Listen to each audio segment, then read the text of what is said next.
Welcome to Miss Retro Reads. Hope you're having a great Wednesday. I'm going to be starting a book. It's the Remembrances of a Texas Ranger, James B. Gillett. I don't agree with everything he says in this book, but it would be really neat to see what things were like from 1875 to 1881. And we're starting 6 years with the Texas Rangers. Chapter 1, The Making of a Ranger. The greatest shaping force in human life is heredity. And from my father I inherited my love of the open frontier and its life of danger and excitement. This inheritance was further strengthened by environment and training, and finally led me to embrace the life of the Texas Ranger. My father, James S. Gillett, was himself a frontiersman, though born in the East. When he was very young, his parents migrated from his birthplace in Kentucky to Missouri. Here, after a short time, they died, and the young orphan lived with a brother-in-law. When still quite a youth, my father, with 3 other adventurous Missourians, set out on an expedition to Santa Fe, New Mexico, while passing through Indian Territory, now the state of Oklahoma. The little party was captured by Osage Indians. Fortunately for the youngsters, their captors did them no harm, but turned them loose after 2 weeks' imprisonment in the camp. Despite the first setback, my father persevered and reached Santa Fe. Here he lived several years and mastered the Spanish language. Not long afterwards, the immigration fever again seized him, and he journeyed to Van Buren, Arkansas. While living there, he studied law and was admitted to the bar. Shortly thereafter, he removed to Paris, Texas, where he was elected to the legislature as representative for Lamar and adjoining counties. When Texas entered the Union and brought on the Mexican War, my father enlisted in 1846 and rose to the rank of major. In 1854, he was Adjutant General of Texas. In 1859 to 1860, during the governorship of Sam Houston, my father was quartermaster of Battalion of Rangers, thus making it my father was quartermaster of a battalion of Rangers, thus making it natural that I should also feel drawn toward this famous organization. At the time of the Civil War, my father was beyond military age. He was born in 1810. But as the South became hard-pressed for men, he enlisted in the spring of 1864 and served in Captain Carrington's company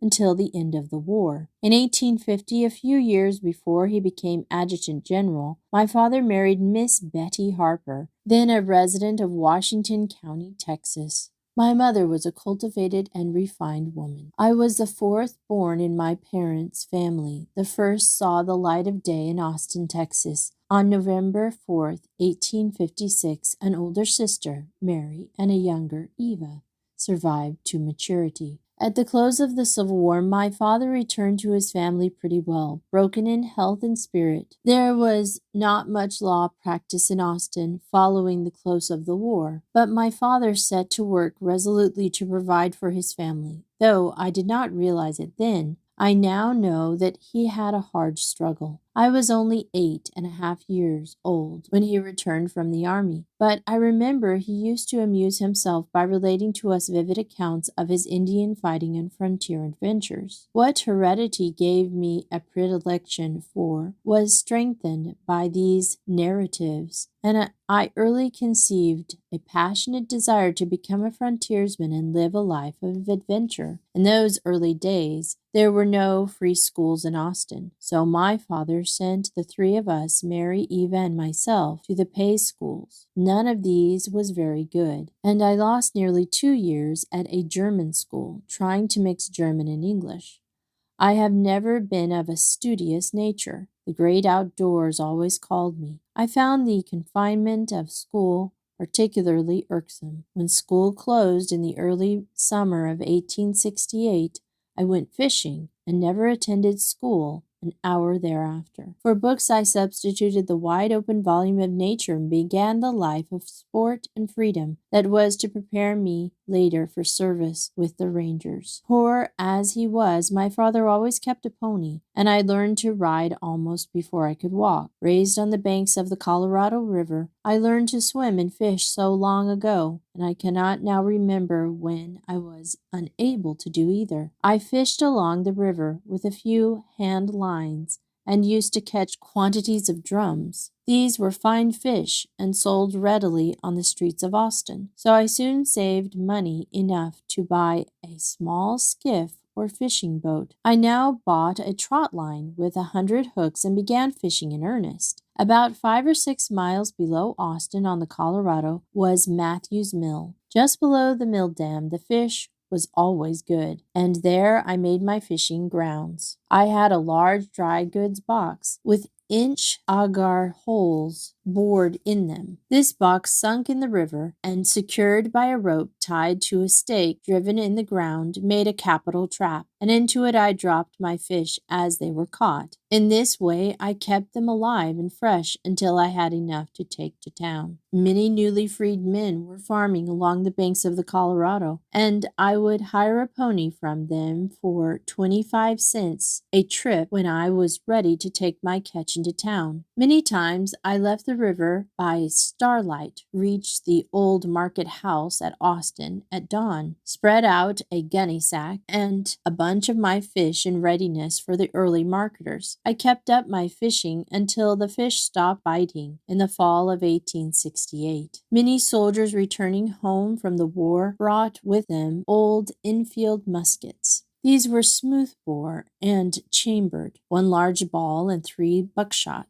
These old guns, loaded with small shot, were fine for us on birds and squirrels, but they had one serious objection. They would kick like a mule. As the boys used to say, they would get meat at both ends. A day's shooting with one of these muskets would leave one's shoulder and arm black and blue for a week. When fishing failed, I decided to become a hunter and bought one of these old guns for $3.50. It was almost as long as a fence rail, and at my age I could not begin to hold it out and shoot offhand, so I had to use a rest. The Enfield musket had the longest barrel I have ever seen on a gun, and the hammer was as long as a man's hand. I could cock my gun with both hands, but if I failed to get a shot, I was not strong enough to let the hammer down without letting it get away, so I had to carry it cocked. To keep from losing the cap, I would take it off the tube and put it in my pocket until I had a chance for another shot. I remember once when I cocked my musket, I could not see no cap on the tube, and thinking it had fallen off, I pulled the trigger. The cap had stuck up into the hammer of the gun and roared like a cannon. I was always sure to look for the cap after this. I did not make much headway using that kind of a weapon, but it taught me the use and danger of firearms, a knowledge I was to find very useful in later years. In the spring of 1869, I returned to my fishing lines, and in the fall I bought a double-barrel shotgun for $12. With it I killed quail, ducks, and other small game, all of which I sold on the streets of Austin. By the fall of 1870, I was 14 years old and could handle a gun rather well for one of my age. Early that winter, wild geese came south by the hundreds. I used to hunt them down the Colorado River 10 or 12 miles below Austin. The birds would feed in the cornfields in the early morning, then flock to the sandbars in the river during the middle of the day. There was nothing silly about those geese, for they were smart enough to frequent only the big islands, 300 or 400 yards from any cover. It was impossible to reach them with any kind of shotgun. I used to slip up to them as close as I could get and watch them for hours, trying to think of some plan to get within gunshot of them. I saw as many as 1,000 geese on those bars at a single time. I have thought regretfully of these birds many times since, and have wished I could have shot into one of the flocks with a modern rifle. I would have killed a dozen geese at a shot. In the spring of 1871, I had my first trip to the frontier of Texas. My father traded some of his Grimes County pineland for a bunch of cattle in Brown County, and took me with him when he went to receive the herd. This was the first time I had ever been 25 miles from Austin. I was delighted with the trip, the people, the country. Those big, fine frontiersmen, each wearing a pair of revolvers and most of them carrying a Winchester, fired my boyish imagination. Their accounts of frontier life and their Indian tales fascinated me. I wanted to stay there with them and lost all interest in ever living in town again. During the same year, my father drove several bunches of cattle to Austin, and I helped him on these drives. Thus I began to be a cowboy, my first step towards the life of the open, upon which I had set my heart. In the summer of 1871, my mother's health began to fail, and my father took her to Lampasas Springs. The water seemed to help her so much that he decided to make Lampasas our home. At that time, Lampasas County was strictly a cattle country, but there was not much cow hunting during the winter. The cattlemen and the cowboys spent a good deal of time in town just having a good time. During this period, I became well acquainted with them. In the spring of 1871, my father made a trip back to Austin on some business. The frontier had been calling to me ever since my first visit there. I now took advantage of his absence to slip out to Coleman County, at that time on the frontier of Texas. Monroe Cooksey and Jack Clayton had bought a brand of cattle in Coleman County, and I saw the outfit when it left Lampasas. I was slightly acquainted with most of the men in this outfit, so I decided to follow it and try to get work. It was an Indian country every step of the way, and I was afraid to make the trip alone. In a day or two, I met a man named Bob McCullum. He was hauling a load of flour to Camp Colorado and let me travel with him. I bade my mother and sisters goodbye and did not see them again until the next December. We reached old Camp Colorado without mishap, and in about 5 days, Clayton and Cooksey's outfit was there loading up supplies for the spring work. I stood around watching the cowboys making their preparations,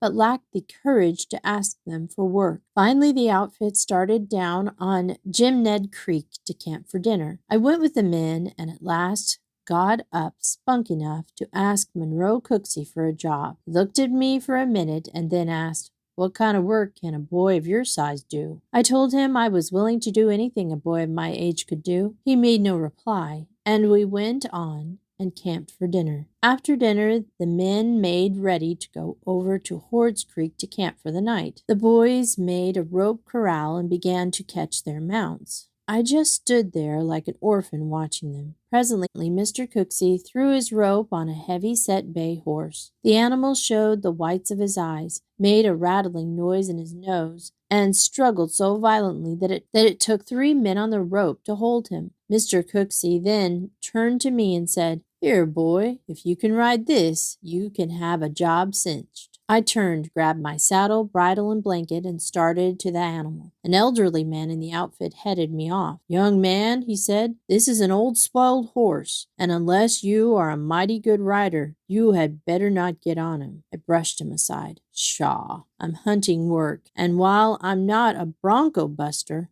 I will make a try at riding him if it kills me." By this time, one of the boys had caught the horse by both ears and was holding him fast. They threw my saddle on him and tightened up the cinch, and finally, after much trouble, got the bridle on him and lifted me into the saddle. When I had fixed myself as best I could, they let the animal go. He made 2 or 3 revolving leaps forward and fell with his feet all doubled up under him. Mr. Cooksey seemed to realize the danger I was in and shouted to me to jump off. Before I could shake myself loose, the horse had scrambled to his feet and dashed off in a run. I circled him round to the Armada, bunch of surplus saddle horses, and rode him until night without further trouble. I had won my job, but it was a dirty trick for a lot of men to play on a boy, and a small boy at that. However, to their credit, I wish to say they never put me on a bad horse again, but gave me the best of gentle ponies to ride. Our first work was to gather and deliver a herd of cattle to the Horrell boys,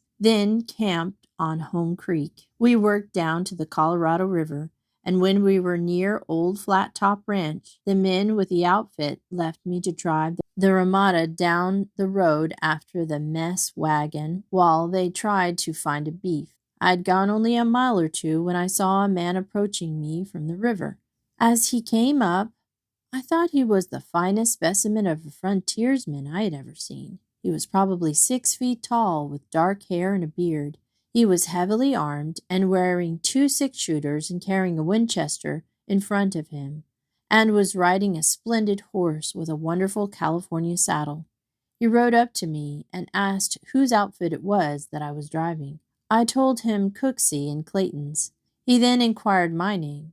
When I told him, he said, "Oh, yes, I saw your father in Lampasas a few days ago, and he told me to tell you to come home and go to school." I made no reply, but kept my horse moving. The stranger then told me that his name was Sam Golston. He said it was dangerous for one so young to be in bad Indian country, alone and unarmed. The outfit should not have left me alone, and counseled me to go back to my parents. I would not talk to him, so he finally bade me good-bye and galloped off. His advice was good, but I had not the least idea of going home. I had embraced the frontier life. Cooksey and Clayton did not stay in business long.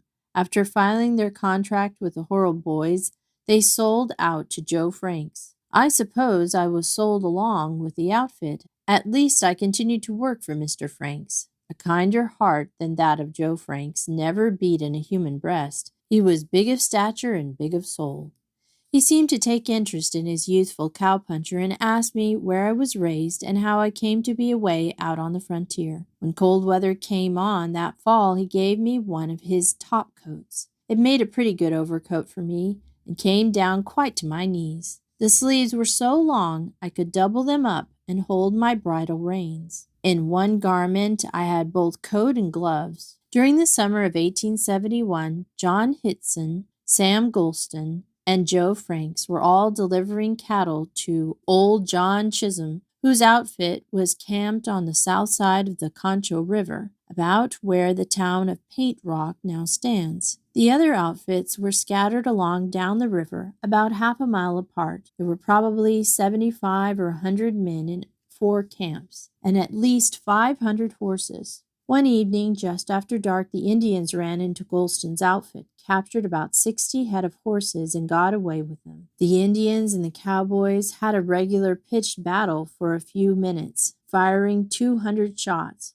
This fight was in plain view of our camp, and I saw the flash of every gun and heard the Indians and the cowboys yelling. One of Mr. Golston's men received a flesh wound in the leg, and several horses were killed. 2 nights after, the Indians ran upon Frank's outfit and tried to take our horses. Bob Whitehead and Pete Peck were on guard at the time, and I was asleep on a pallet nearby. When the Indians began shooting and yelling, I sat up in my bed. As I did so, an Indian mounted on his pony almost ran over me, firing his pistol as he ran at Whitehead and Peck, who followed in hot pursuit. I was wide awake by this time and ran for a thicket barefooted and in my undergarments. Mr. Franks and the boys drove our horses back to camp and held them in a pen for a remainder of the night. I was beginning to get a taste of frontier life early in the game. For years, cattle had drifted south into Menard and Kimball counties, and Joe Frank was one of the first of the Coleman County outfits to go south into the San Bassis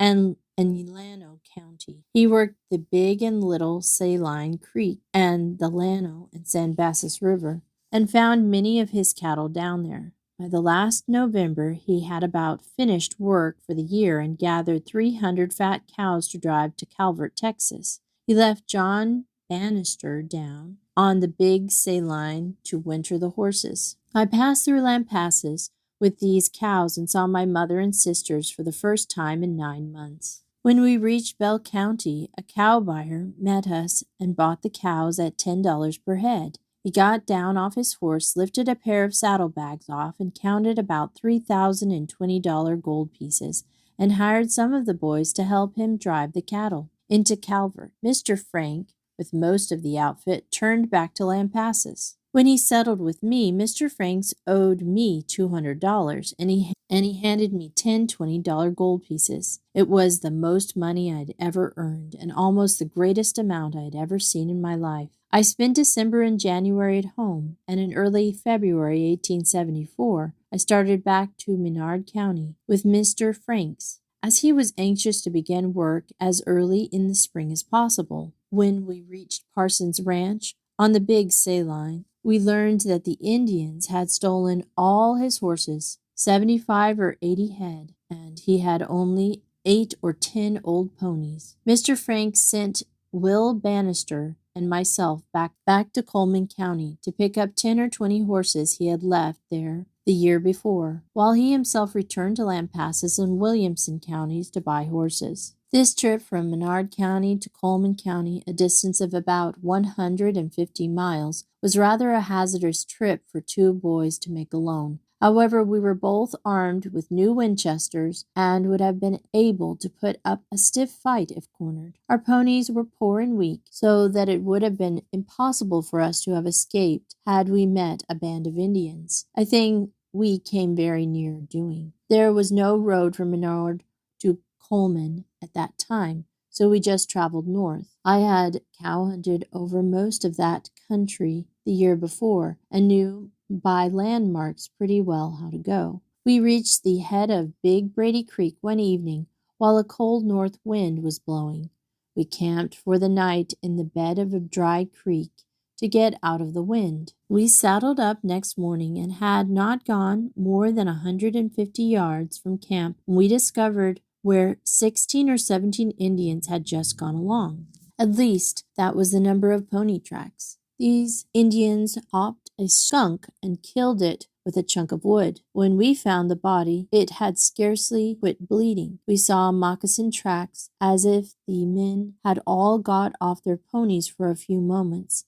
Bannister and I made the trip safely and returned to Menard County early in March. Mr. Frank soon came with a new bunch of horses, and we went to work gathering and delivering cattle. About the 1st of June, B. Clayton came to the outfit from Lampasas County and told me my father had been dead more than a month. Mr. Frank settled with me, and I started for home the next day. Upon reaching Lampasas, I began to work with Barrett and Nichols' outfit. They were the biggest cattle owners in that country and ran 3 large outfits, one in Lamo County and one in San Saba County, and another in Lampasas. I worked with the last mentioned outfit that I might be near my mother and sisters. I had now become familiar with most aspects of frontier life. I had cow-punched and seen Indian raids, but I had not yet met the Texas bad man, the murderer of the bandit. My education was not long neglected, for it was while working with Barrett and Nichols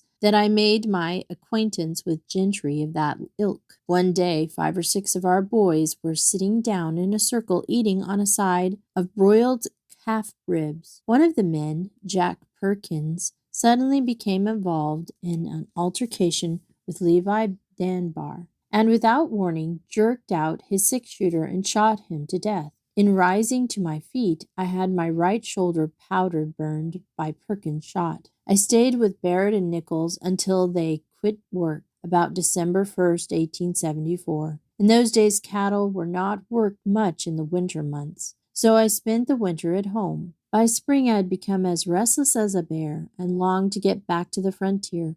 Finally, I could stand the idleness no longer and told my mother I was going back to Menard County to work for Mr. Franks. I reached the town of Manderville early in March of 1875. There I learned that Joe Franks was then at work at South Llano in Kimball County, about 60 miles from Menard. Wes Ellis had just bought the Rough Wind stock of cattle and was ready to start on a cow hunt. He wanted me to work for him, declaring he could pay me as much as Joe Franks or anybody else. So I hired to him for $30 a month, the top wages for a cowboy at the time. During the year I was at home, a company of Texas Rangers, commanded by Captain Dan W. Roberts, had been stationed over at Little Saline. This company received its mail at Manderville, and I became acquainted with this famous organization. Their free, open life along the frontier had fired me with longing to become one of them and joined in their adventurous life. In the spring of 1875, the governor of Texas authorized Captain Roberts to increase his command to 50 men. Almost immediately, Captain Roberts announced in Manderville and vicinity that he would enlist 20 good men on June 1st to bring his company to full strength. Here was my opportunity, and I decided I would be one of those 20 recruits. Chapter 2, The Texas Rangers. The Texas Rangers, as an organization, dates from the spring of 1836, when the Alamo had fallen before the onslaught of the Mexican troops. The frightful massacre had occurred. General Sam Houston organized among the settlers in territory a troop of 1,600 mounted riflemen. This company, formed for the defense of the Texan borders, was the original Texas Ranger unit, and it is interesting to note that from its very inception to the present moment, the organization has never swerved from that purpose, the protection of the Texan borders, whether such protection be against Indian, the bandit, or a marauding Mexican from beyond the Rio Grande. When the Republic of Texas was organized in December of 1837, the new state found itself with an enormous frontier to protect. To the south were the hostile Mexicans, while to the west, the northwest, roved the Indian and the bandit. To furnish protection against these enemies and to form the nucleus of a national standing army, the Ranger Troop was retained. During the 7 years that Texas had to maintain her own independence before she was admitted into the American Union, the Rangers repelled hordes of Mexicans, fought the murderous Apaches, Comanches, and Kiowas, and administered justice on a wholesale plan to numbers of outlaws and ruffians who had flocked into the new republic from the less attractive parts of the United States. So vital was the service rendered by the Rangers in protecting the lives and properties of the settlers along the frontiers of the state that 1,200 Rangers were retained as mounted police for patrolling the Mexican border and as a safeguard against the Indian of the Southwest. When the Civil War broke out between the North and the South, Texas was drawn into the conflict on the side of the Confederacy. General Con Terry, an old Ranger, organized the famous body of men known as Terry's Texas Rangers. This command was composed almost exclusively of ex-Rangers and frontiersmen. From Bull Run to Appomattox, this organization rendered gallant service and lost 75% of the original muster roll. General Sherman, in his memoirs, speaks admiringly of the bravery of the Rangers at the Battle of Shiloh. The return to peace in the days of Reconstruction did not do away with the necessity for the service which only the Rangers could render.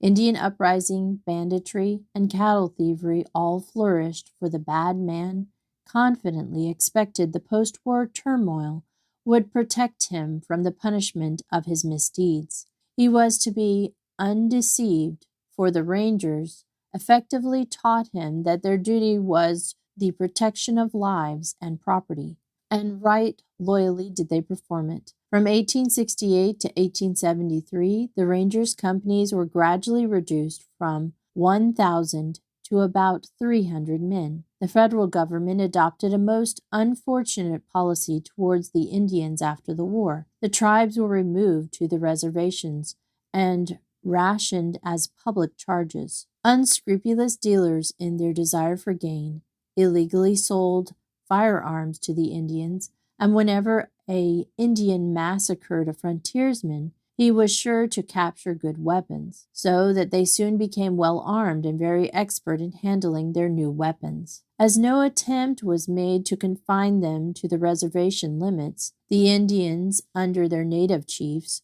were continually sneaking off and raiding western Texas. They stole thousands of horses and cattle, and did not hesitate to murder and scalp the defenseless people along the frontier. Numbers of women and children were carried off as captives, only a very small portion of whom were subsequently ransomed. Repeated complaints to Washington brought no redress. Indeed, some of the government officials calmly declared that the Indians were doing no harm. It was settlers disguised as Indians that caused the trouble. In 1874, conditions along the frontier had become so acute that the need for an organized mounted police for the protection of the settlers against the continued Indian raids became apparent. As in the past, the state looked again to her Rangers. Early in 1874, during the administration of Richard Koch, the first Democratic governor since secession, the legislature appropriated 300,000 for a frontier defense, thus authorizing the formation of the Texas Rangers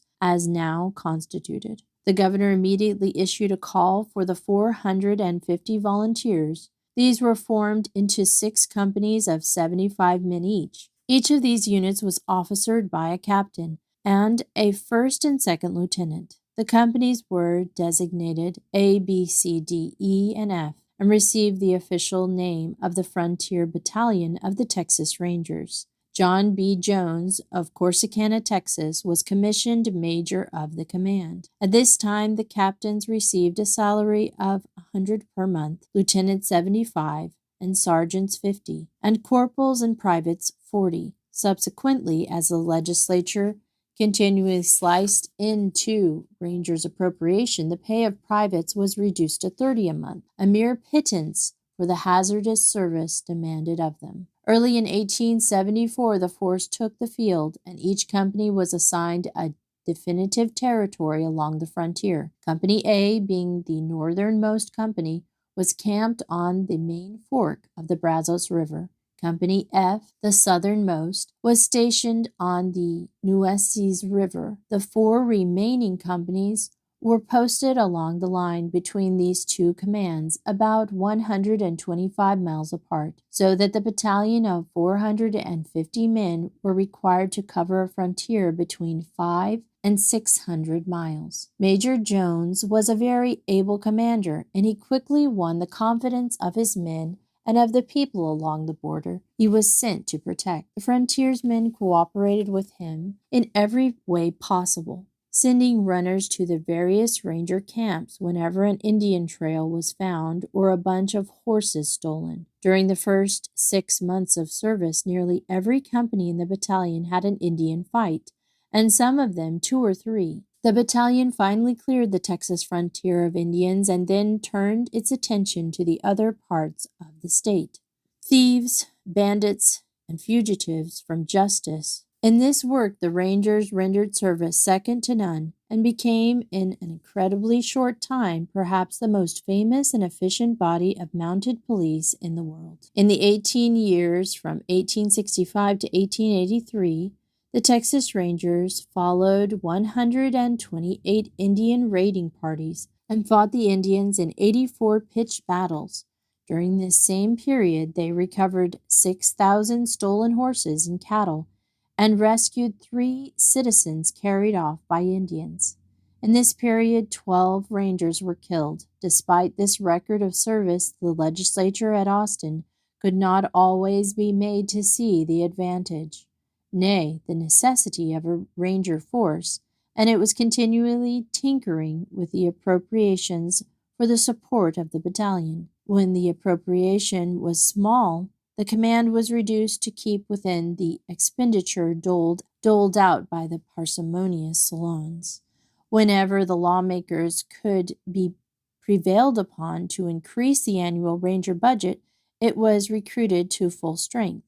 By 1885, conditions had changed. Texas was no longer endangered by Indians, for the Rangers had done much to convert the Indians. Although the Indians had disappeared from the state, the activities of the Rangers did not cease. There were many bad men who had stirred up the first Indian troubles, now began to plunder and murder his own town, his own people, and indulge in every form of lawlessness. From hunting the murderous Indians, the Rangers became now stalkers of the man-killers and those who despoiled their neighbors of their property. The local legal authorities could not or would not handle this task themselves, so the Rangers were made peace officers and given the right of arrest without warrant in any part of the state. They then became mounted constables to quell disorder, prevent crimes, and bring criminals to justice, and assist the duly constituted authorities in every way possible.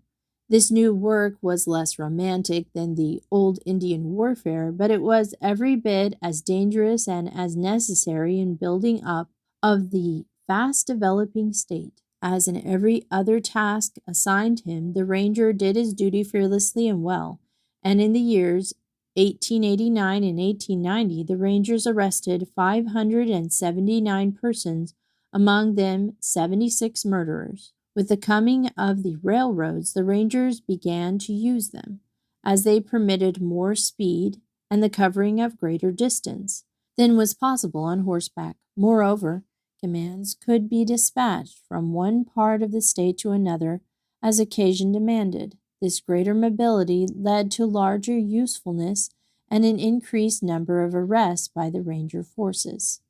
The outbreak of the war with Spain found the Rangers ready and anxious for service to the defense of the Union. Many enlisted in Roosevelt's famous Rough Riders. "I have heard from the lips of reliable Rangers," declared General Miles, in speaking of Ranger service in Cuba, "tales of daring that are incomparable." It is indeed too bad that the world knows so little about those marvelous men. There have been hosts of men among the Texas Rangers who were just as nervy as Davy Crockett, Travis, or Bowie at the Alamo.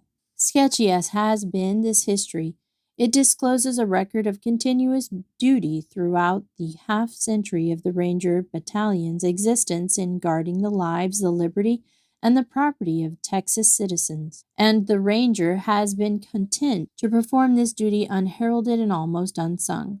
Performance of duty, it matters not where it may lead him, into whatever desperate situation or howsoever dangerous the thing demand, has always been the slogan of the organization. For courage, patriotic devotion, instant obedience, and efficiency, the record of the Texas Rangers has been excellent by no body of constabulary ever mustered. Though formed into military units and officered as soldier, the Ranger is not a military man, for scant attention is paid to military law and precedent. The state furnishes food for the men, forage for their horses, ammunition, and medical attendance. The Ranger himself must furnish his horse, his accoutrements, and his arms. There is then no uniformity in matter of dress, for each Ranger is free to dress as he pleases, and in garb experience has taught him most convenient for utility and comfort. A Ranger, as any other frontiersman or cowboy, usually wears heavy woolen clothes of any color that strikes his fancy. Some are partial to corduroy suits, while others prefer buckskin. A felt hat of any make and color completes his outfit. While riding, a Ranger always wears spurs, and very high-heeled boots prevents his foot from slipping through the stirrups. For both the Ranger and the cowboy ride with a stirrup in the middle of the foot. For arms, the Ranger, after 1877, carried a Winchester rifle or a carbine, a Colt's .45 revolver, a bowie knife, 2 cartridge belts, one for Winchester and one for revolver ammunition, completed his equipment, and thus armed, he was ready to mount and ride. "We live in the saddle, and the sky is our roof," says the Rangers, and this is literally true. The Rangers are perfect centaurs and almost live in the saddle. They take horse where they will, and may arrest or search in any part of the state. There is very little of what a West Point graduate would call drill. A Ranger is expected to be a good rider and a quick and accurate shot. No crack cavalryman in any army can mount a horse more quickly or more expertly than a Ranger, and he can keep a constant stream of fire pouring from his carbine when his horse is going at top speed, and hit the mark 9 times out of 10. Should a Ranger drop on the ground anything that he wants, he does not even check the speed of his horse, but bending from the saddle as if he were made of rubber, he picks up the object at full gallop. When not an active duty, the Rangers amuse themselves in various ways. Some play cards, others hunt, while the studious spend their time over books and good literature. Horse racing is popular, and the fastest horse in the company is soon spotted, for the Rangers match their mounts one against the other. At night, around their campfires, the men are continually telling stories of adventures and put to shame all the inventions of the writers of imaginative fiction. But when on duty, all this is changed. No pace is too quick, no task too difficult or too hazardous for them. Night and day will the ranger trail his prey through rain and shine until the criminal is located and put behind bars, where he will not again molest or disturb peaceful citizens. For bravery, endurance, and steadfast adherence to duty at all times, the ranger is in a class by himself. Such was the old ranger, and such is the ranger of today. And we will continue with Chapter 3 next Wednesday. Hope you're enjoying it, and thanks for listening to Miss Retro Reads.